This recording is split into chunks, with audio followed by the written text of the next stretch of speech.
पहली जो बलि है द बर्न्ट ऑफरिंग, और यह दर्शाता है पूर्ण समर्पण को।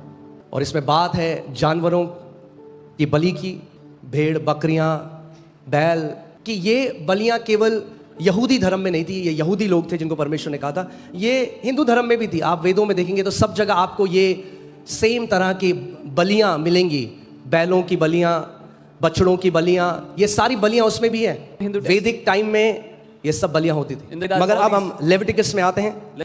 यहोवा ने मूसा को बुलाकर मिलाप वाले तंबू में से उससे कहा, इस्राएलियों से कहे कि तुम में से यदि कोई मनुष्य यहोवा के लिए पशु का चढ़ावा चढ़ाए तो उसका बलि पशु गाय बैलों अथवा भेड़ बकरियों में से एक का हो। यदि वह गाय बैलों में से होम बलि करे तो निर्दोष नर मिलाप वाले तंबू के द्वार पर चढ़ाए कि यहोवा उसे ग्रहण करे। वह अपना हाथ होम बलि पशु के सिर पर रखे और वह उसके लिए प्रायश्चित करने को ग्रहण किया जाएगा। आमीन।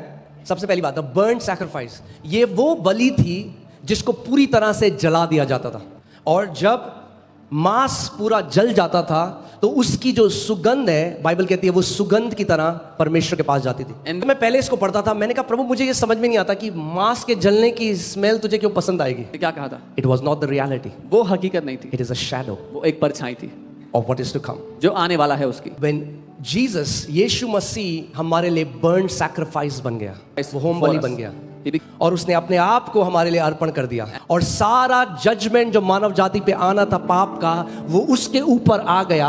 और जब उसके बाद जब पाप को दूर हो गया, वो एक स्मेल परमेश्वर के सामने आई, दैट रिप्रेजेंटेड जीसस।